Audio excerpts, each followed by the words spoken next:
Okay, guys. Good evening and welcome. It is going to be a massive evening. Thank you for joining me in this very special edition.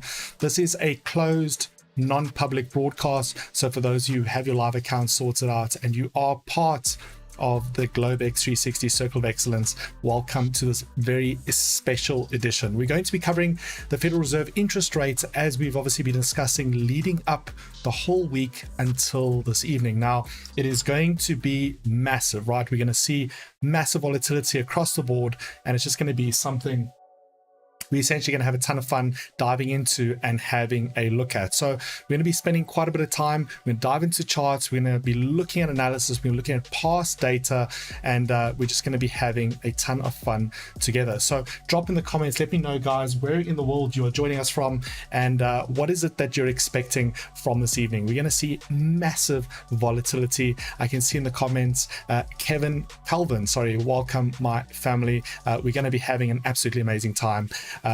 Into his glory worship experience.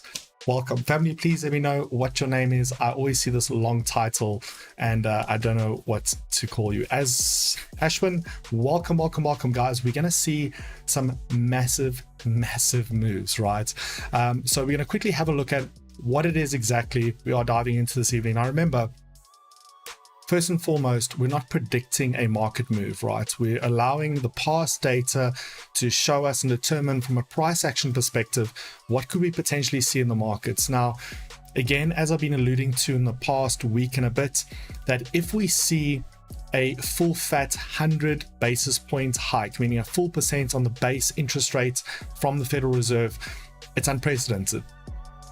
Previously last week, most economists were sitting between a 50 basis point hike and 75 basis point hike. That has changed. It's become slightly more hawkish. Majority of economists are sitting on that 75 full fat basis points increase, and very few in the past couple of days have now come out and said there's a chance we could see that full percentage.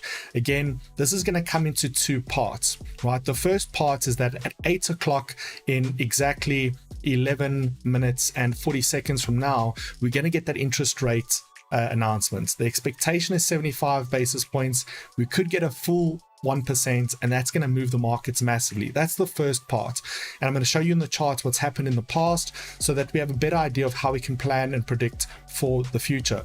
The second part is that Federal Reserve Chair Jerome Powell, he's doing his speech at 8:30, right? And that essentially has got two parts. He makes a statement over why they've taken the decision they've taken, and then there's an opportunity for questions and answers. This is generally where the press would essentially push for answers, asking questions in terms of what's going to happen. And these types of questions also have an impact on the market. And I love these interest rates announcements because you can physically see in real time how the market's reacting to the data that's being presented, as well as even the questions. It can even be that sensitive. So once interest rate is announced, I will then share the link with our bigger groups, with the thousands of people in our other groups. They can join us for the press conference. But obviously, for those of you who are special loyal clients having your GlobeX 360 live accounts, we're going to be covering this together and covering this initial volatility together.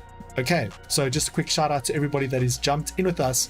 Brandon, what is happening? Godwin, Pinda, Francois, Frank, Lana, Siabungua, Gawain, I still need to get that right. And Calvin, guys, welcome. We're going to have an amazing time together. If you guys are excited, let me know in the comments down below. What do you think is going to happen? It's going to be crazy. Now remember, the job of a trader is not to predict markets, right? 20-30 years ago, people used to look at the weather and assume that people are depressed, there could be a sell-off. We have technology, we have data, right? No one is predicting to say this will happen, but we have data to show us what's happened in the past to best predict, or at least create framework for what could happen in the future, right? That is our jobs as traders, is to analyze the data. Now, whether you're a fundamental trader, technical trader, or you just base trading of sentiment, in all of these aspects, these are going to be useful items. Specifically, something like an interest rate announcement is going to be a great way for you to incorporate external fundamental data to add into your price action. As for many of you know, price action is king for me. I look at price action above everything. Price action is priority number one for me. I add in sentimental and fundamental data to support the price action that I'm looking at in the event we get a perfect storm. And I think we could see that. The dollar is trading super high. Indices are looking fatigued, and let's get into the data because we have a few minutes left before we actually get the announcement. So just a quick one, can't wait for the news. Guys, Globex is where it's at. Cape Town, what is happening? And to me, you have to be part of the G360 team. There's nothing else like it. Now remember, if you don't yet have your cashback wallets enabled, go ahead into your client area, create a new account, just create a cashback wallet, and automatically every time that you trade, you get back a portion of your spread. So you get real dollars back that you can withdraw, you can add to your trading account. It's just absolutely next level. We have a lot of new and exciting things coming, and that is the reason why I joined Globex 360, so that from a trading perspective, I can help give traders exactly what traders want and need. And that's what we're busy doing, and we're moving at a very fast pace. So I'm very proud to be part and parcel of that team. Now quickly, before we get into that, quick plug, if you haven't already liked and subscribed to the YouTube channel, go ahead and do that. We're having a lot of live broadcasts, pre-recorded sessions, as well as special release content on specific subjects that we're going to be covering. And we've just been having a really, really great week. And if you want to be part and parcel of that, you don't want to miss it. You don't want to miss a live broadcast. Hit that little bell notification and turn it on so that it notifies you every time we go live or there's a brand new release. Okay, beautiful. All right, let's get into it. Fabian, what is happening? Mel's, Benedict, what is happening, guys? If you're not already part of the bigger Telegram group, make sure you hit that link down below. That is also there. Okay, without further ado, let's just jump straight into it. Let's have a look at what we're looking at. So we're going to do a deep dive on US 30 specifically, right? But before we get into that, we need to know what it is that we are trading this evening. So the federal interest rate decision, and then the press conference, as I said, federal interest rate decision is coming out in about 8 minutes. But let's quickly break down, what has happened in the past and what are we looking at, right? So in the past, and it doesn't matter how far back we go, even if we go to the maximum time frame available, in most of the cases, the Federal Reserve will increase or decrease interest rate by around about 25 basis points or 50 basis points. That's the average. What we saw on the 15th of June is for the very first time we got a 75 basis point hike, and that affected the market in the way that markets first reacted, absorbed the information, understood the information, then took a trajectory. The next interest rates after that, which is the most recent one of the 27th of July, if I'm not mistaken, that was another 75 basis point hike, and the market knew exactly what to do, and they absorbed that information and the markets moved, right? So having a look next to me really quickly, we can see those two interest rate hikes. So there was the first one on the 15th of June and then on the 27th of July, both being 75 basis point hikes, and we're expecting the same thing, right? So we've got some good data to look at in terms of what we could potentially expect. So moving into the data, let's first have a look at indices, because indices and the dollar at this point in time, when it comes to these interest rate hikes, are inversely correlated, right? For most of you that know, when the dollar is doing well, indices and markets, in terms of indices, in terms of the stock market, doesn't do well, and when the dollar is underperforming, stock markets thrive. As I've discussed many times, Wall Street and Main Street are disconnected. They're not connected, right? As you guys know from the bigger analysis, we've been in a longer 6-month bear trend, right? So this 6 months of this year, 2022, was the worst performing 6 months of any new year for the indices markets. Now, a lot of people don't fully understand what was the catalyst to essentially push markets or break that bear market structure. Looking at a daily, just so everybody understands, that is the bigger market structure. This is the 6 months I'm talking about in terms of that pullback. But looking at it a little bit closer, we're going to first look at a 4-hour. I want you to see this was the interest rate decision in June, right? We got the interest rate decision. Even if I go down to an hour, I want to show you, because we need to prepare for what sort of volatility we could expect to come out of that. Let's really have a look there, right? So there is the interest rate decision right there. I'll zoom in a little bit for those of you who are sitting on mobile devices. There is interest rate decision. So in the hours after the interest rate decision, right, interest rate again was around about 8 o'clock in that evening. Over the next couple hours, we saw USDT rally about 4,000 pips. So nice and healthy. If you're making $1 per pip, $4,000, great news. We did get a deeper pullback, and remember that was the first 75 basis point hike we had received. So markets really needed to understand what did that mean. We got a sharp pullback, and then markets continued to rally. Following into the next interest rate decision we received on the 27th of July, the same story applies. We had a 75 basis point hike. This time markets reacted extremely sharply, 5,000 pip rally to the top side, and then we basically moved sideways in the after hours trading. So at that 8 o'clock mark, which is 2100 hours on your MT4, we then had that 5,000 pip rally, and then over the next 18 to 16 hours, markets moved sideways and then continued that rally towards the top side. So we can learn a few things from this, right? If we're going to look for a rally, if we're going to look for a breakout, we need to understand, obviously, first and foremost, that a pullback can happen. So we're going to use a trailing stop. Secondly, should we want this to be a longer investment type trade position, we can study the last move, and what we want to do is we understand the nature of this pullback, and we can see that the nature of the pullback came back to the golden ratio, which is 61.8. So when we're managing our risk, we're going to always keep our trailing stop.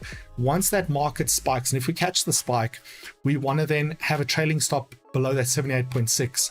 In the event, we can hold this trade over the next coming week, if not the next month, right? And this could be massive. Now, quickly having a look at the dollar index, because we want to look at that correlation, what this could do to FX pairs, what it could do to commodities. Here is the exact same layout on the dollar index, right? Compared against the euro, pound, and yen. Same story. Interest rate announcement comes out, dollar falls a little bit, but then over the next pretty much 190 trading hours, we see that fall and the dollar then starts to recover. Same story with the 27th of June, 75 basis point hike, dollar falls much sharper because the understanding is a little bit clearer in terms of what that means. That fear and correction factor isn't necessarily there because we've now seen it before. Now again, where the dollar is currently trading, the dollar is trading extremely high, right? Dollar has been absolutely smashing almost everything out of the park, and that is what we want to keep our focus on. We want to look at if we get that interest rate announcement, that full fat 75, and maybe even in terms of unprecedented 1% rate, will the dollar break this mark? And then we're going to start to look at things like USDT to start to look for long positions, right? That is exactly the plan, and that's what we essentially want to do. So on USDT, I've currently got NASDAQ up here. We're going to have a look at USDT on a 1 hour time frame. And in essence, all we want to do here is we want to make sure that if there is a breakout, how do we catch it and how do we structure a trade around this breakout? Okay, so we don't have super clean market structure. We don't have a great support / resistance type setup here.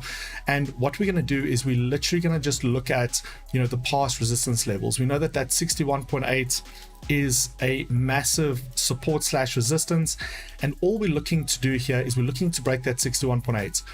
As I said to you guys as well, I do use a 500 moving average across the board to look at long-term movements north or south, below and above that line. In addition to that, we also know that gold is currently sitting at that pretty much 2-year low, being below that 61.8. So a weaker dollar, we could see a gold rally. A weaker dollar, I don't think ZAR is going to be a valuable option here because the South African rand, quite frankly, is really in some serious trouble. But then if you are a currency trader and that's what your account supports and that's what you like, you may then want to consider looking at something like USD JPY. USD JPY will also potentially give you the best potential opportunity for a short. And I just want to quickly have a look at where my USD JPY is. There we go. So USD JPY, massive rally. As I said, the yen has lost 40% of its value in the past little bit. So what we're going to do here is we're going to quickly open up that interest rate decision, and we got a 3.25%, right? So 75 basis points, exactly as what was predicted. And we now want to go ahead and watch what the index does. Now the index is picking up in value, right? Which is the opposite of what we've seen in the past. The dollar is gaining strength.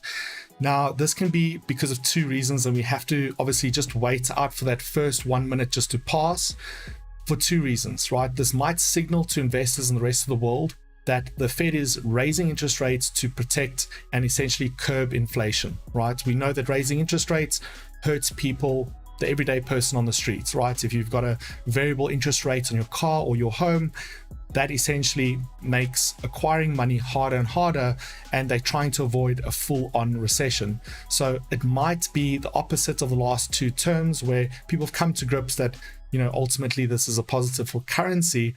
But as we can see on the US 30, markets are not enjoying that move that we're currently seeing there. So let's close that up there.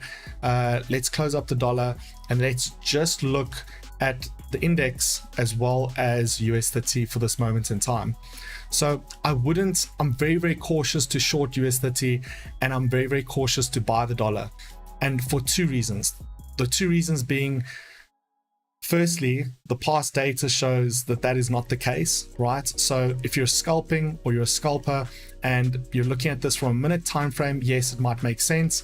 But from my perspective, I would like to essentially buy the US 30, and the only reason I'm doing this, and I'm placing a very, very cheeky trade as a buy, for the reason being the past data has shown us that indice markets performed well on raising interest rates. Right now, there's a whole bunch of knock-on effects, there's a whole bunch of fears in terms of interest rates makes it more and more expensive for external countries to, let's say, trade and import on commodities, on oil.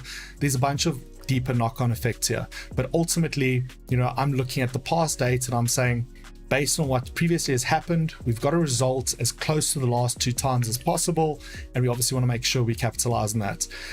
Welcome and thank you for the follow. That is a very, very long name there, but I think you are with us. So I'm going to go long on US 30, and essentially I'm going to hold this trade. I'm not looking at scalping it. I'm essentially going to hold this a bit of a longer term position. And again, we are going to rely quite heavily on making sure and anticipating what that Q&A session looks like from Powell, because that could further drive price. Now, in terms of a bit of a longer term setup, what we want to look at here is, again, major breaks in structure. So for me, again, a break on the dollar index, a break in something like US 30, could be even US 100, whatever it is that you want to look at, those sort of breaks are the items that I'm most interested in or that I'm most keen on. Those are where my main focuses are going to be. So I'm prepared to hold a smaller trade here, and when the breaks happen, that is where I'll add to positions, because when it's not in your favor or not in a position that you are anticipating, it's not lining up with your trading plan, if you will. So let's have a look quickly. I'm going to leave this at play here, but let's quickly have a look at what else is happening in the markets. Let's give Euro USD a quick look here. So again, the dollar coming in with that strength. We saw that this morning. Euro USD punched through a decent amount of support. We've got that spike down showing that strength in the dollar. USD ZAR, again, strong dollar should push USD ZAR topside. But again, I want to wait until we get all the information that we obviously need. US 30, again, like I said, sitting at support here. NASDAQ, let's have a look. That's a daily. Let's see how she's reacting. So same type of story, and you'll generally see NASDAQ, German 30, US 30 will all generally follow the same trend. Now, there is another issue that is looming, and I don't know how big of a knock-on effect this is going to have on the markets, and that's the fact that the Russia-Ukraine issue is not yet resolved, right? I saw an article where Putin is essentially mobilizing more troops. He's basically said that, look, he's not afraid of nuclear warfare, and that's obviously quite scary stuff, right? That's nothing, pleasant. And so we obviously have to understand what effect that's going to happen on the markets. Elon Musk essentially disclosed in his Twitter filings to, I believe, one of his bankers that, it wouldn't be the right time to buy Twitter, considering World War III could be around the corner. Now, I don't like talking about gloom and doom, but we obviously do have to look at the data. We have to look at what's being said and try and anticipate how that could affect and add to the market. So US 30, still sitting at that support level. I think we are going to have a little bit of a ripple effect here, meaning we're going to wait for the information really to trickle through. And, the dollar index has made its little push there, but not really done nothing else outside of that initial push. Let's just get our US30 back here.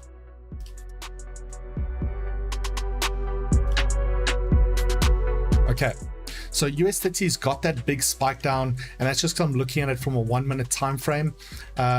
We are still at the support. If you look at an hourly time frame, it doesn't look as bad, but I'm really not keen on selling US30. The only way that I'd be looking at selling US30 would be in a position of, you know, we are absolutely smashing resistance / support. The other thing we have to obviously pay attention to is, you know, we are sitting at that 78.6 fib level. So US30 broke out. If we measure that full retracement, that full movement to the top side, we've pulled back to that 78.6, right, which is a decent level of support. We've rejected the 78.6 for the past 4 trading days. So the push down to the 88.2 is not too far away, and then we have a full completed retracement. So I'm not too keen on a US30 short just for that reason, right? We at a complete retracement level, and I'm really looking for US30 longs. That's where my mind's sitting. That's where the data's sitting. And the dollar is far too strong for its own good, considering what is busy happening in the economy and what is happening in the world right now. So we obviously want to keep that in anticipation. So we're just going to sit, we're just going to monitor a little bit. We're just going to have a look. Are there any charts you guys are busy seeing? Let's have a look here. From the comments, is there anything you guys are seeing that's moving quite substantially that you'd like me to get eyes on? Euro pound, nothing much happening there. Euro USD has completely, so Euro USD is, you know, moving to the downside. The dollar is gaining on strength, and again, completely counterintuitive to what we've seen in the past. Now again, remember, as I've said to you guys in the past, smart money knows where things are going long term, right? Smart money knows that the trend is there. And again, I've always said to you guys, think like institutional banks, right? If you've got a whole bunch of orders, a whole bunch of smaller fish that are essentially trying to buy the same asset, right? The best thing you can do to create liquidity and grab pretty much a liquidity grab and to absorb those trades, absorb those profits in the markets, is to essentially create, in this case on the dollar, a bull trap, convincing everybody to go long on the dollar's strong, and then make that pullback happen. And the same thing potentially on indices and markets, right? So we have to allow the initial move to happen. And if that move goes against what we're essentially seeing or what we want to see as traders, we allow the move to complete, and then we see what the results are going to be over the next couple of hours, if not the next trading day. So we are obviously going to keep that in anticipation. Pinder's asking, let's give gold a look. So let's give gold a quick eye on what is busy happening there. So gold doesn't look like it's moving much from a daily perspective. We look net neutral, and same kind of perspective. So, you know, what this tells me is that, you know, yes, Euro USD has fallen, but I don't think the market is buying it, right? You can see we're starting to pull back there. Look at US30, right? So US30 is starting its major pullback to the top side, and that's kind of exactly where we would want to be from that trading perspective. That's exactly where I'd want to be. So if you are looking at US30 long term, this for me is a good sign for a buy, right? To start getting long on US30, and in that way you're in a position that you can obviously hold something a little bit longer to obviously make sure that, again, we want to catch the longer term trade. So in most of the cases, one would put in a feeler trade. We want to obviously try and catch it a little bit early, but then ultimately, you know, we want to make sure for a longer term position, we want to see that breakout towards the top side. So we do have that volatility. That's great. That's brilliant. But again, we want to catch those longer trades. Same thing on gold. So if we start to see this dollar index really failing, and it could happen over the next hour, markets very well may be waiting for Powell's announcement to get him on the point and ask him questions. And I think definitely we could potentially see even the Russia-Ukraine issue pop up, right? It's definitely going to be focusing on local issues in terms of inflation. The whole goal and the whole purpose of interest rates is to regulate inflation, right? So I think the local front is obviously going to be, but we could see some Russia questions, right? So that's what I'm fairly interested in. And so what we're going to do is we will take a little bit of a break. We'll take about a 5-minute recession, freshen up. We'll listen to what Powell has to say. We'll see how the markets react to that. And what happens tonight, I feel, is going to set the tone for at least the next trading week or two, if not set the tone for the next quarter. Because Powell also sets up a plot chart where he essentially is going to say, you know, we need to achieve this type of interest rates in order to curb inflation at this time. And depending on how aggressive that is, that also has a massive effect. So you'll often hear news articles, you know, that there is a hawkish or dovish approach to the market. Dovish pretty much describes what it is. It's a very soft, gentle, not looking to rock the boat too much. Hawkish meaning more aggressive, more proactive.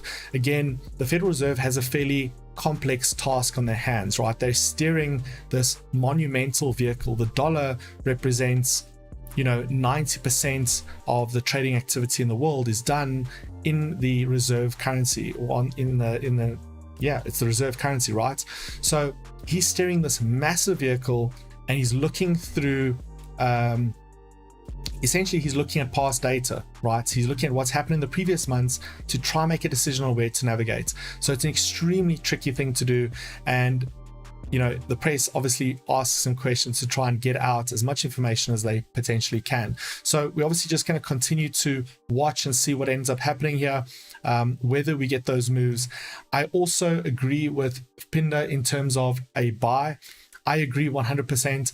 The only thing I would use as a condition on those buys on gold is I would like to see us break that market structure, right? So I would see buys on gold provided we can recover above $1,677 per ounce of gold. That would start to be a signal for me that we could start getting long into gold.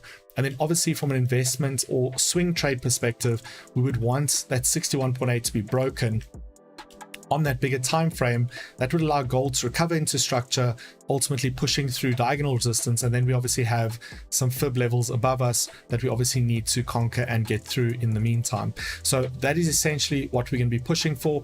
So we are going to take a quick 5 to 10 minute recession. We're going to take a quick break. There's some great music playing in the background. You're welcome to sit back, relax, listen to that.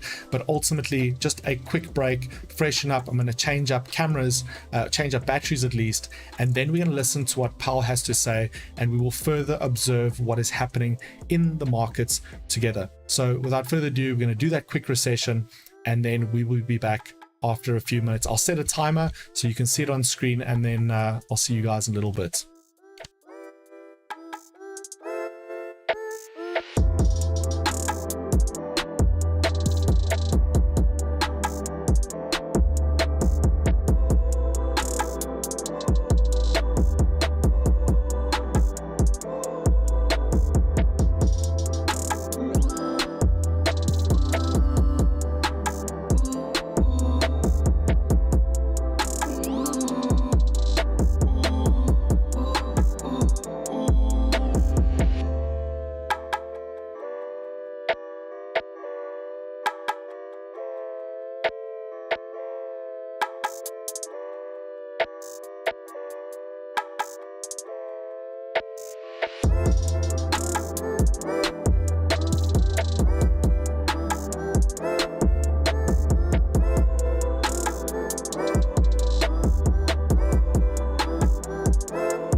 Okay, beautiful. What is happening, guys? All right, so we're back.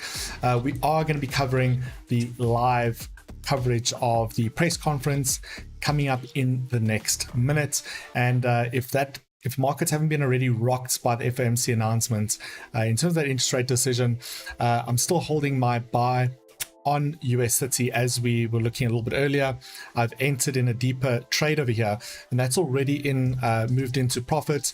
Looking at just a little bit closer on a minute time frame, we can see as we got this afternoon for the London session, we're getting that indecision, and this is obviously a bit of a symmetrical triangle formation, and we generally see this prior to a big move, right? So we generally see markets will start to range, it'll start to look for a little bit of direction in terms of where to go, and then markets will rocket. So for this particular case, I'm going to tighten up my stop loss a little bit on this one. I'm going to put my stop loss essentially just below market structure, just below this little symmetrical triangle that we're having, because obviously what Jerome Powell or the Fed says in the next couple of minutes, that could have a massive impact on the markets. We're seeing the dollar gain a bit of strength. It has done its slight pullback. We're seeing gold has obviously done its pullback too. So definitely I think there is going to be an opportunity in gold.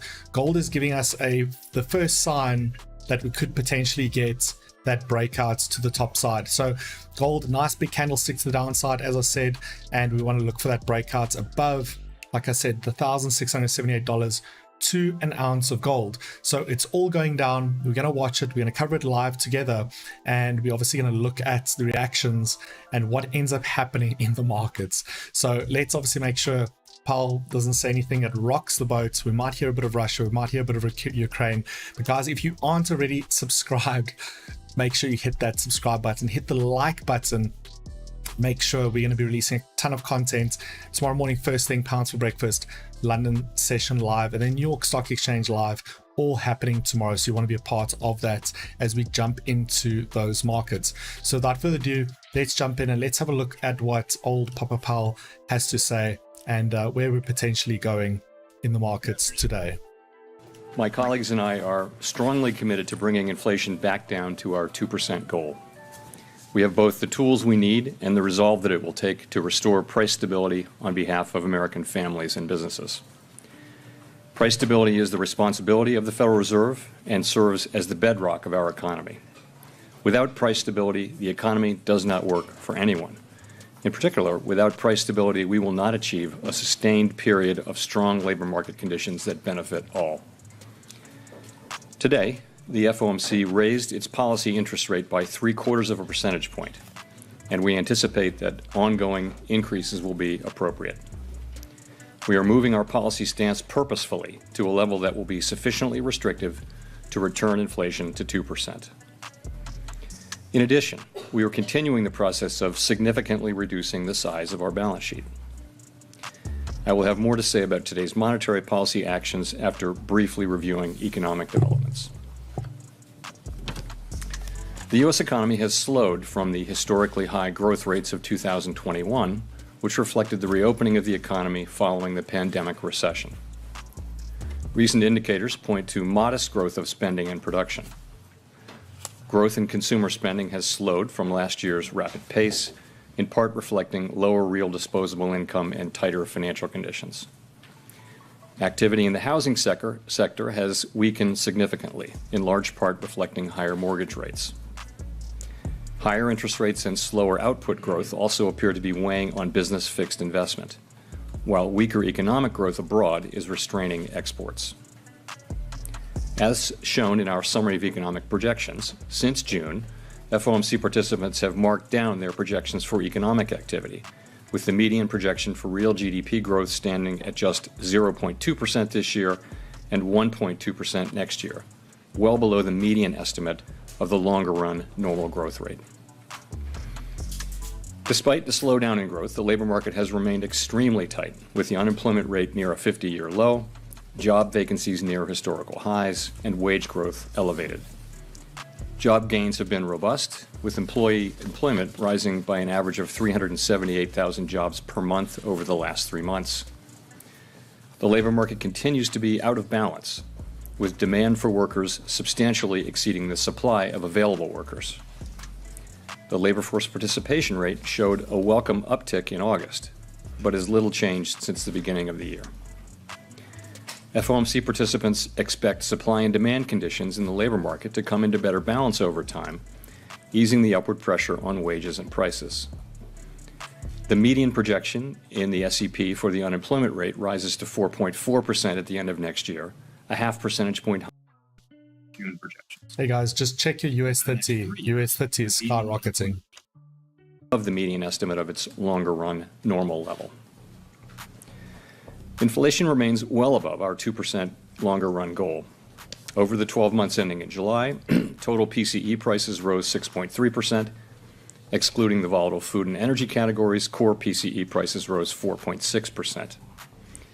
In August, the 12-month change in the consumer price index was 8.3%, and the change in the core CPI was 6.3%. Price pressures remain evident across a broad range of goods and services.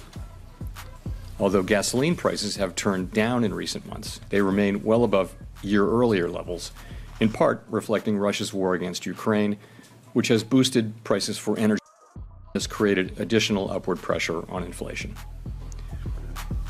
The median projection in the SEP for total PCE inflation is 5.4% this year and falls to 2.8% next year, 2.3% in 2024, and 2% in 2025. Participants continue to see risks to inflation as weighted to the upside. Despite elevated inflation, longer-term deflation expectations appear to remain well anchored, as reflected in a broad range of surveys of households, businesses, and forecasters, as well as measures from financial markets. But that is not grounds for complacency. The longer the current bout of high inflation continues, the greater the chance that expectations of higher inflation will become entrenched. The Fed's monetary policy actions are guided by our mandate to promote maximum employment and stable prices for the American people. My colleagues and I are acutely aware that high inflation imposes significant hardship as it erodes purchasing power, especially for those least able to meet the higher costs of essentials like food, housing, and transportation. We are highly attentive to the risks that high inflation poses to both sides of our mandate, and we are strongly committed to returning inflation to our 2% objective. At today's meeting, the committee raised the target range for the federal funds rate by 0.75 of a percentage point, bringing the target range to 3 to 3.25%. And we are continuing the process of significantly reducing the size of our balance sheet, which plays an important role in firming the stance of monetary policy. Over coming months, we will be looking for compelling evidence that inflation is moving down, consistent with inflation returning to 2%. We anticipate that ongoing increases in the target range for the federal funds rate will be appropriate.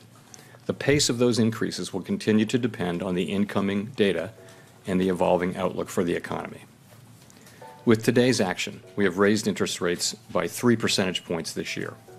At some point, as the stance of monetary policy tightens further, it will become appropriate to slow the pace of increases while we assess how our cumulative policy adjustments are affecting the economy and inflation. We will continue to make our decisions meeting by meeting and communicate our thinking as clearly as possible.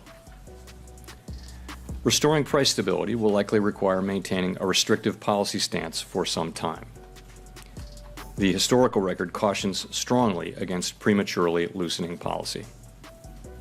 As shown in the SEP, the median projection for the appropriate level of the federal funds rate is 4.4% at the end of this year, 1 percentage point higher than projected in June.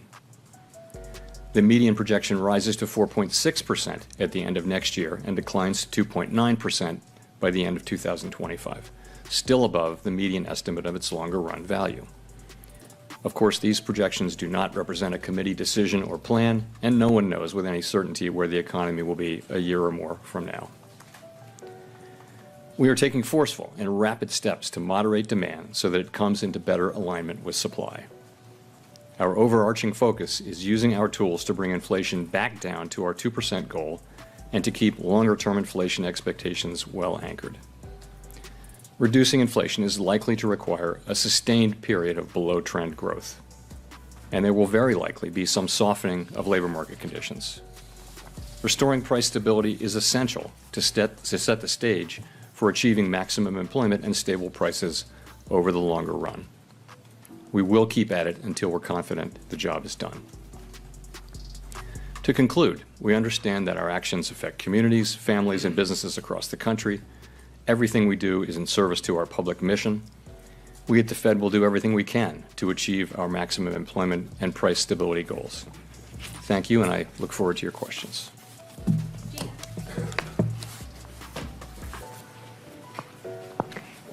Hi, Chair Powell. Thank you for taking our questions. Gina Smilek from the New York Times.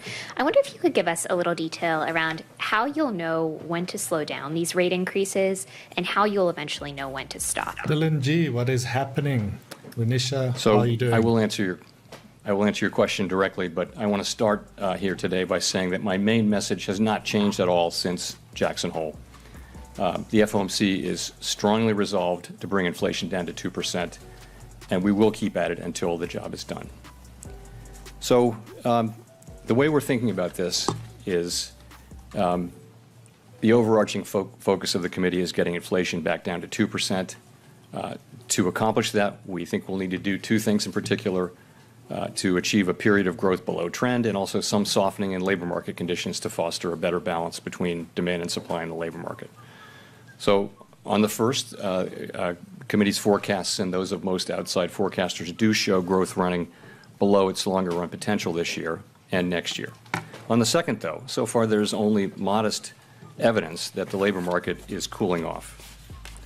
Job openings are down a bit. As you know, quits are off their all-time highs. There's some signs that some wage measures may be flattening out but not moving up. Payroll gains have moderated, but not much.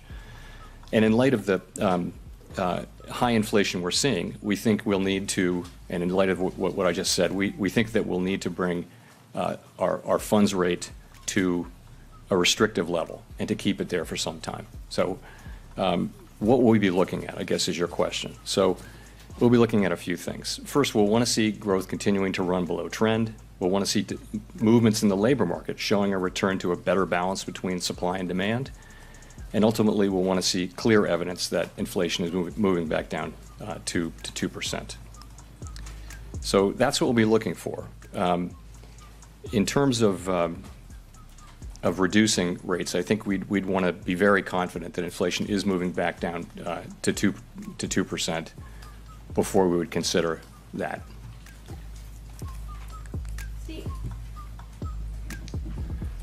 Thank you, Mr. Chairman. Steve Leisman, CNBC.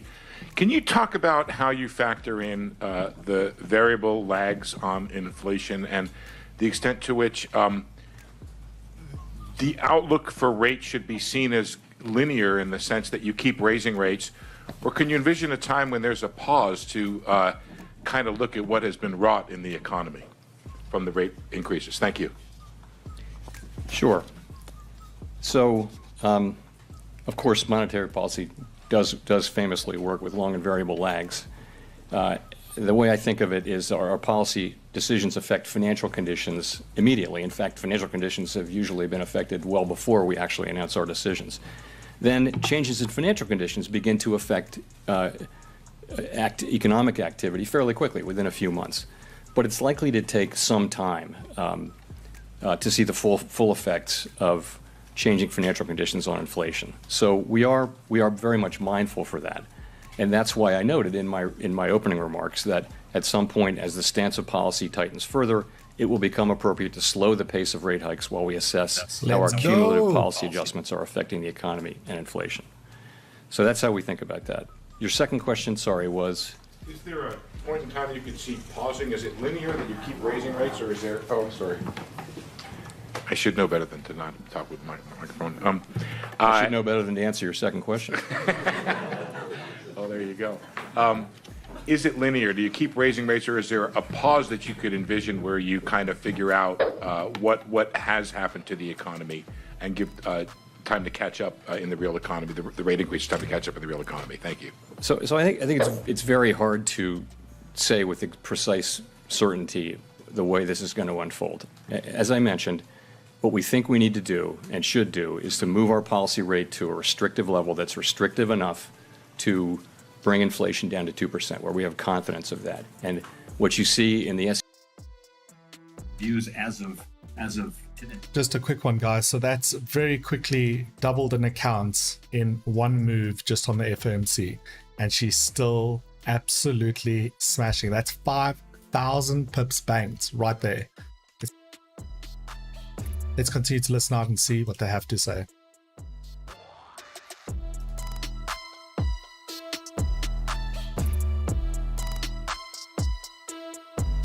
Lowest level of what might be restrictive. And certainly in my view and in the view of the committee, there's a ways to go. Rachel. Hi, Chair Powell. Rachel Siegel from the Washington Post. Thank you for taking our questions.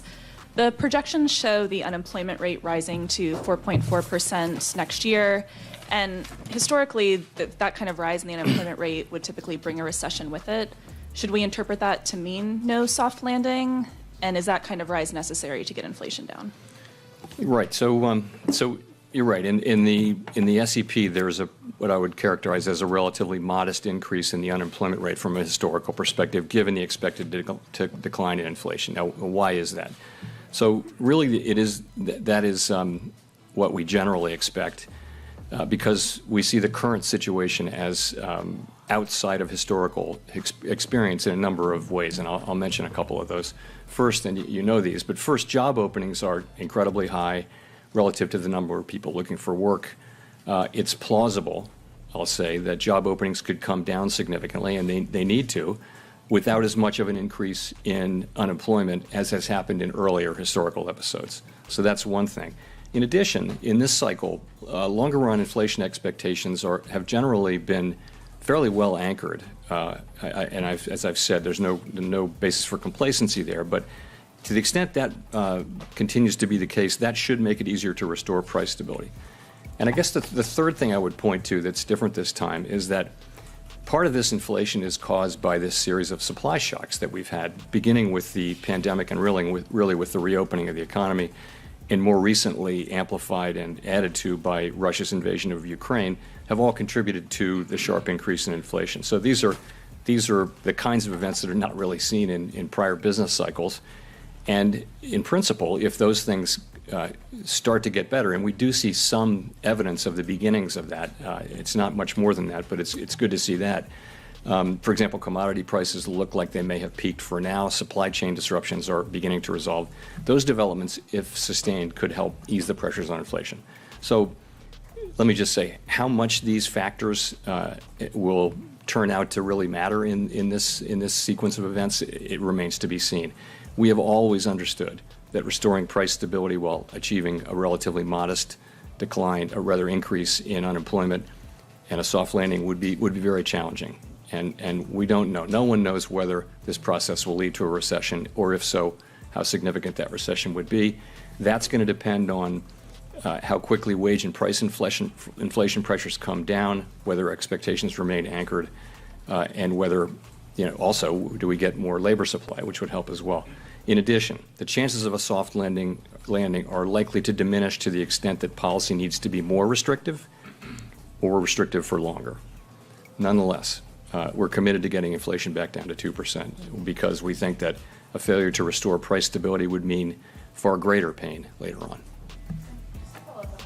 Are vacancies still at the top of your list in terms of understanding the labor market and how much room there is there?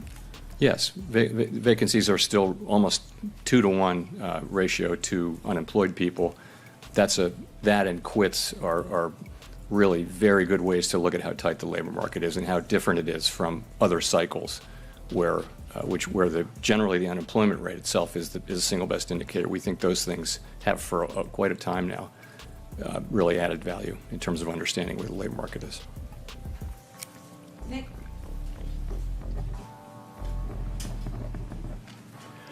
Nick Timmeros of the Wall Street Journal.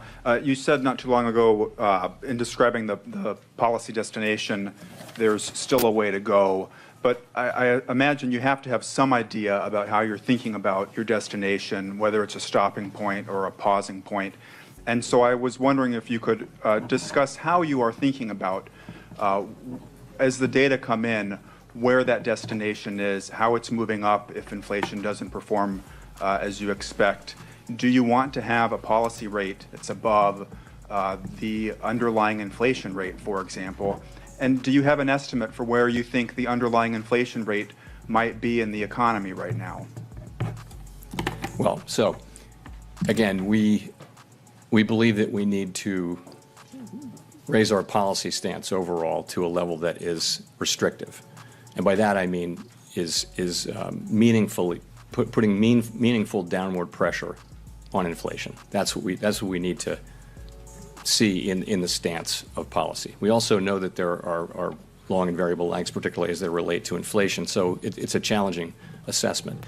So what do you look at? You look at broader financial conditions, as you know. You look at where rates are, real and nominal in some cases. You look at credit spreads. You look at financial conditions indexes. We also, I would think, and you see this this is something we talked about today in the meeting and talk about in all of our meetings, and you see this, I think, in the committee forecast. You want to be at a place where real rates are positive across the entire yield curve. And I think that would be the case if you look at the numbers that we're writing down and think about, you measure those against some sort of forward-looking assessment of inflation expectations. I think you would see at that time, you'd see positive real rates across the yield curve, and that is also an important consideration. Howard. Hi, Howard Schneider with Reuters. Thanks for the opportunity. I just want to be clear on the steps. You say it's meeting by meeting, but it sure looks like we're going 75, 50, 25. Is 75 next month the baseline? So we make one decision per meeting, and the meeting decision we made today was to raise the federal funds rate by 75. You're right that the median for the year end suggests another 125 basis points in rate increases. But there's another fairly large group that saw 100 basis points addition to where we are today. So that would be 25 basis points less. So, we're going to make that decision at the meeting. We didn't make that decision today. We didn't vote on that. I would say that, we're committed to getting to a restrictive level of for the federal funds rate and getting there pretty quickly. And that's what we're thinking about. So just as a follow-up to that, I'm wondering about the sort of risk management considerations here. Given there's some discussion now of overdoing it, what's the incentive to continue front-loading right now? Is it lack of progress on inflation seen in the CPI reports, or is it a motivation to get as much done while the job market is still as strong as it is? So what we've seen is inflation our expectation has been that we would begin to see inflation come down, largely because of supply side healing. By now, we would have thought that we would have seen some of that. We haven't. We have seen some supply side healing, but inflation has not really come down. If you look at core PCE inflation, which is a good measure of where inflation is running now, if you look at it on a 3, 6, and 12-month trailing annualized basis, you'll see that inflation is at 4.8%, 4.5%, and 4.8%. So that's a pretty good summary of where we are with inflation, and that's not where we expected or wanted to be. So what that tells us is that we need to continue, and we can keep doing these, and we did today do another large increase as we approach the level that we think we need to get to. And we're still discovering what that level is, but people are writing that down in their SEP where they think policy needs to be. So that's how we're thinking about it. Let's go to Colby. Thank you. Colby Smith from the Financial Times. Chair Powell, how should we interpret the fact that core inflation is still not forecast in the SEP to be back to target in 2025, and yet the dot plot projects cuts as early as 2024? And does that mean there's a level of inflation above the 2% target that the Fed is willing to tolerate? So I guess core is at 2.1 in 2025, and in the median, and headline is at 2.0. So that's pretty close. I mean, we write down our forecasts and we figure out what the median is and we publish it. So it's not. I mean, I would say that if if the economy followed this path, this would be a pretty good outcome. But you're right, it is a tenth higher than 2%. Okay, just as a quick follow-up, I mean, if the concern is that underlying inflation is becoming more entrenched perhaps each month, then why forego the more aggressive 100 basis point increase today? And does that risk having to do more later on? Yeah, so we, as we said, at the last press conference and in between that one and this one, we said that we would make our decision based on the overall data coming in. So if you remember, we got a surprisingly low reading in July, and then a surprisingly high reading for August. So I think you have to, you never want to overreact too much to any one data point. So if you look at them together, and as I just mentioned, if you really look at this year's inflation, 3, 6, and 12-month trailing, you see inflation is running too high. It's running 4.5% or above. You don't need to know much more than that. If that's the one thing you know that this committee is committed to getting to a meaningfully restrictive stance of policy and staying there until we feel confident that inflation is coming down. That's how we think about it. Victoria. Hi, Victoria Guido with Politico. I wanted to ask about the balance sheet. You all have left open the possibility that you might sell mortgage-backed securities, but we've seen significant slowing in the housing market. Mortgage rates have gone up significantly, and I'm just wondering whether conditions there might affect your plans for how quickly you have the runoff on the MBS side. So what we said, as you know, was that we would consider that once balance sheet runoff is well underway. I would say it's not something we're considering right now, and not something I expect to be considering in the near term. It's just it's something I think we will turn to, but the time for turning to it has not come and is not close. Well, and will conditions in the housing market affect that decision? I think a number of things might affect that decision, but the main thing is we're not considering that decision, and I don't expect that we will anytime soon. Neil. Thanks. Neil Irwin with Axios. A number of commentators have come to the view, and including over at the World Bank, that simultaneous global tightening around the world creates a risk of a global recession that's worse than is necessary to bring inflation down. How do you see that risk? How do you think of coordination with your fellow central bankers? And is there much risk of overdoing it on a global level? So we actually, my colleagues and I, a number of my FOMC colleagues and I, just got back from one of our frequent trips to Basel, Switzerland, to meet with other senior central bank officials from around the world.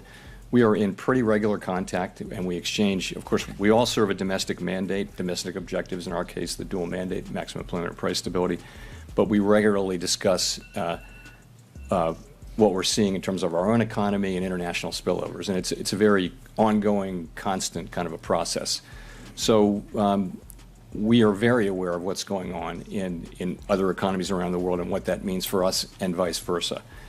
The forecast that we put together, that our staff puts together and that we put together on our own, always take all of that, try to take all of that into account. I mean, I can't say that we do it perfectly, but it's not as if we don't think about the policy decisions, monetary policy and otherwise, the economic developments that are taking place in major economies that can have an effect on the U.S. economy. That is very much baked into our own forecast and our own understanding of the U.S. economy as best we can. It won't be perfect. So, I don't see it's hard to talk about collaboration in a world where people have very different levels of interest rates. If you remember, there were coordinated cuts and raises and things like that at various times, but really we're in very different situations. But I will tell you that our contact is more or less ongoing, and it's not coordination, but there's a lot of information sharing, and we all, I think, are informed by what other important economies that are important to the United States are doing.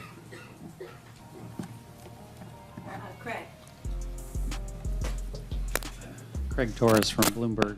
Chair Powell, you talked about some ways the higher interest rates are affecting the economy, but we've also seen a resilient labor market with durable consumption, strong corporate profits.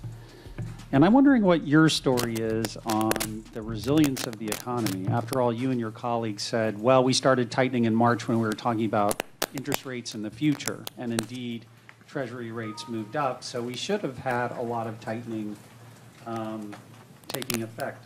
Why is the economy, in your view, so resilient, and does it mean that we might need a possibly higher terminal rate? You're right, of course. The labor market in particular has been very strong. But there are the sectors of the economy that are most interest rate sensitive are certainly showing the effects of our tightening. And of course, the obvious example is housing, where you see declining activity and of all different kinds, and housing price increases moving down. So we're having an effect on interest-sensitive spending.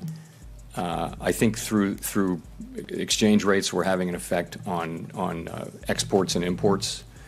I think so. All of that's happening. But you're right. And we've said this. This is a strong, robust economy. People have savings on their balance sheet from the period when they couldn't spend and where they were getting government transfers. There's still very significant savings out there, although not as much at the lower end of the income spectrum, but still some savings out there to support growth. The states are very flush with cash, so there's good reason to think that this will continue to be a reasonably strong economy. Now, the data sort of are showing that growth is going to be below trend this year. We think of trend as being about 1.8% or in that range. We're forecasting growth well below that, and most forecasters are. But you're right. There's certainly a possibility that growth can be stronger than that, and that's a good thing because that means the economy will be more resistant to a significant downturn. But of course we are focused on the thing I started with, which is getting inflation back down to 2%. We can't fail to do that. If we were to fail to do that, that would be the thing that would be most painful for the people that we serve. So for now, that has to be our overarching focus. And you see that, I think, in the SEP, in the levels of rates that we'll be moving to reasonably quickly, assuming things turn out roughly in line with the SEP. So that's how we think about it. Mike, thank you. Thank you, Mr. Chairman. In a world of euphemisms that we live in here with below-trend growth and a modest increase in unemployment, I'm wondering if I could ask you a couple of direct questions for the American people. Do the odds now favor, given where you are and where you're going with interest rates, favor a recession? 4.4% unemployment is about 1.3 million jobs. Is that acceptable job loss? And then given that the data you look at is backward-looking and the lags in your policy are forward-looking and you don't know what they are, how will you know, or will you know, if you've gone too far? So I don't know what the odds are. I think that there's a very high likelihood that we'll have a period of what I've mentioned is below trend growth, by which I mean much lower growth, and we're seeing that now. So the median forecast, I think, this year for among my colleagues and me was 0.2% growth. So that's very slow growth, and then below trend next year. I think the median was 1.2, also well below. So that's a slower. That's a very slow level of growth, and it could give rise to increases in unemployment. But I think that is something that we think we need to have, and we think we need to have softer labor market conditions as well. We're never going to say that there are too many people working, but the real point is this: inflation. What we hear from people when we meet with them is that they really are suffering from inflation, and if we want to set ourselves up, really light the way to another period of a very strong labor market, we have got to get inflation behind us. I wish there were a painless way to do that. There isn't. So what we need to do is get rates up to the point where we're putting meaningful downward pressure on inflation, and that's what we're doing. And we certainly don't hope. We certainly haven't given up the idea that we can have a relatively modest increase in unemployment. Nonetheless, we need to complete this task. But how will you know, or will you know, if you've gone too far? It's hard to hypothetically deal with that question. I mean, our really tight focus now continues to be ongoing rate increases to get the policy rate up where it needs to be. And as I said, you can look at this SEP as today's estimate of where we think those rates would be. Of course, they will evolve over time. Chris Rugaber. Thanks. Chris Rugaber, Associated Press. I wanted to follow up with what you just mentioned about the labor market. You've said several times that to have the labor market we want, we need price stability. And you've suggested maybe there isn't a trade-off in the long run. But in the short run, there is a lot of concern, as people have been expressing here, about higher unemployment as a result of these rate hikes, or as a result of rate hikes. So can you explain, though, what about high inflation now threatens the job market? I mean, you seem to suggest that inflation, high inflation will eventually lead to a weaker job market. So can you spell that out a little more for the general public and how that would work? So for starters, people are seeing their wage increases, their wage increases eaten up by inflation. So if your family is one where you spend most of your paycheck, every paycheck cycle, on gas, food, transportation, clothing, basics of life, and prices go up the way they've been going up, you're in trouble right away. You don't have a cushion.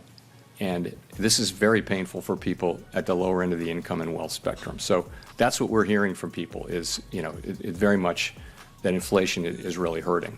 So how do we get rid of inflation? And as I mentioned, it would be nice if there were, a way to just wish it away, but there isn't.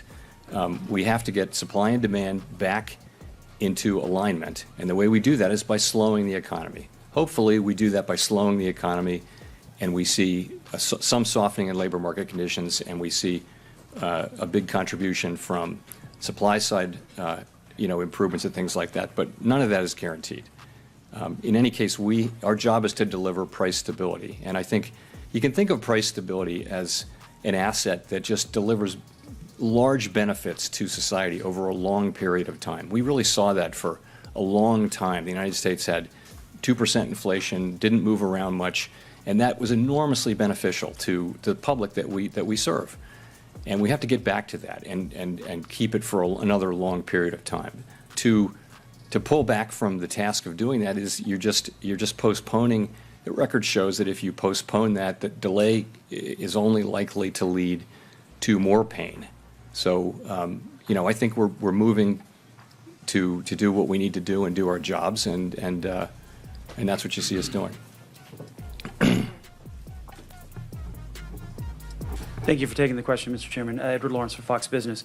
So you had said that Americans and businesses need to feel some economic pain as we go forward. How long from here should Americans be prepared for that economic pain?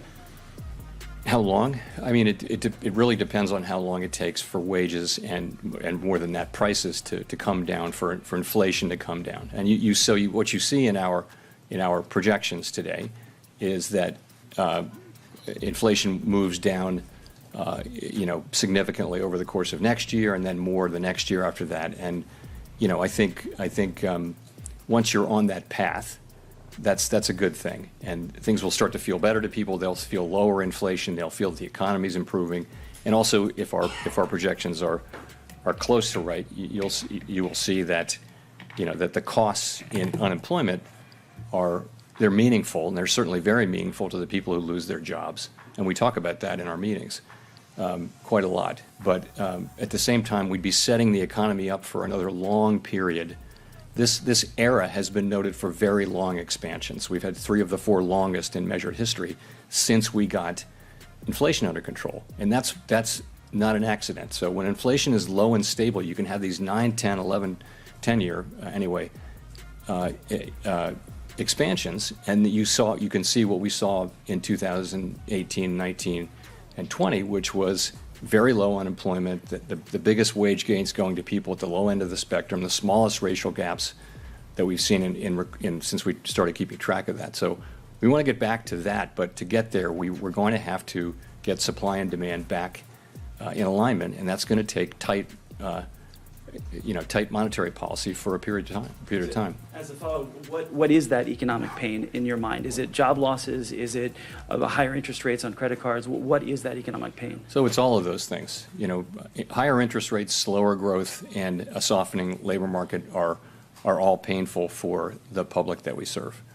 But they're not as painful as failing to restore price stability and then having to come back and do it, down the road again, and doing it at a time when actually now people have really come to expect, high inflation. If the concept of high inflation becomes entrenched in people's economic thinking about their decisions, then sort of getting back to price stability, the cost of getting back to price stability just rises. And so we want to avoid that. We want to act aggressively now and get this job done and keep at it until it's done. Nicole from CNN. Thank you, Chairman Powell. Nicole Goodkind, CNN Business. Existing home sales have fallen for 7 months straight. Mortgage rates are at their highest level since 2008. Yet mortgage demand increased this week, and housing prices are still elevated. Now, at the end of your June press conference, you mentioned plans to reset the housing market. I was wondering if you could elaborate on what you mean when you say reset and what you think it will take to actually get there. So when I say reset, I'm not looking at a particular specific, set of data or anything. What I'm really saying is that we've had a time of a red hot housing market all over the country where, famously houses were selling to the first buyer at 10% above the ask before even seeing the house, that kind of thing. So there was a big imbalance between supply and demand. Housing prices were going up at an unsustainably fast level. So the deceleration in housing prices that we're seeing should help bring sort of prices more closely in line with rents and other housing market fundamentals. And that's a good thing. For the longer term, what we need is supply and demand to get better aligned so that housing prices go up at a reasonable level, at a reasonable pace, and that people can afford houses again. And I think we probably in the housing market have to go through a correction to get back to that place. There are also longer run issues though with the housing market, as you know, where it's difficult to find lots now close enough to cities and things like that. So builders are having a hard time getting zoning and lots and workers and materials and things like that. But from a sort of business cycle standpoint, this difficult correction should put the housing market back into better balance. Shelter made up such a large part of this hot CPI report that we saw.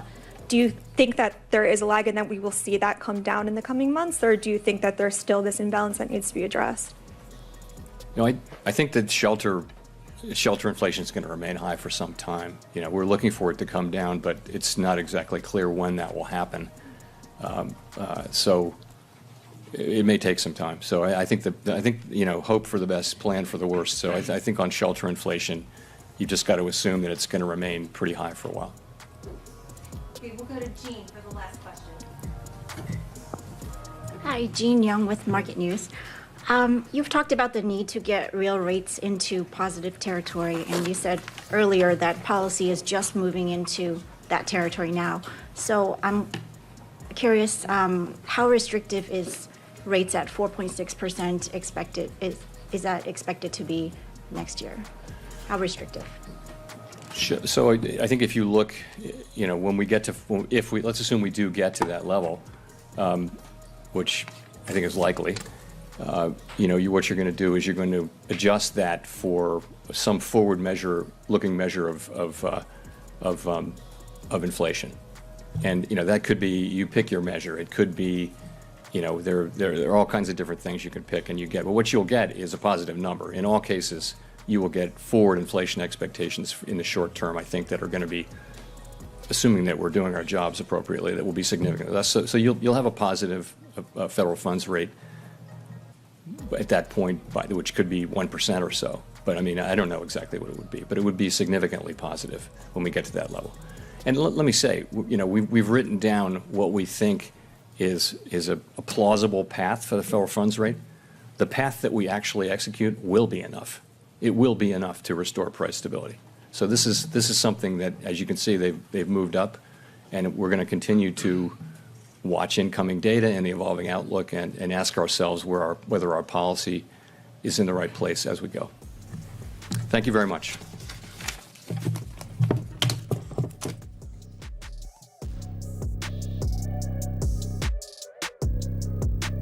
Okay, so there we go, and there we have it. It is done, dusted, and that was it. So nothing controversial, right? Russia did come up, the oil and the energy crisis did come up, but nothing mad, right? So let's have a look at what's happening in the markets. I was having a look at my phone, so obviously I couldn't have a look at my MT4 while that was going live, and I have seen big retracements, big corrections.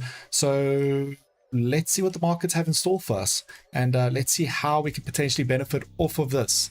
Now, again, as I explained before we went live, right, initially there's a shock factor and a pullback. Have a look at how beautiful that pullback was. I had a trailing stop, so I took around about 5,000 pips towards the top side. As I said to you before going live, could be a 4,000 to 5,000 pip trade. So if you caught indices for that rally, massive well done. If you caught gold for that rally, massive well done. I think that's going to continue to be the theme. How do you catch this if you weren't in this trade? I'm about to show you in the next couple seconds. But before I do, make sure you like and subscribe, guys.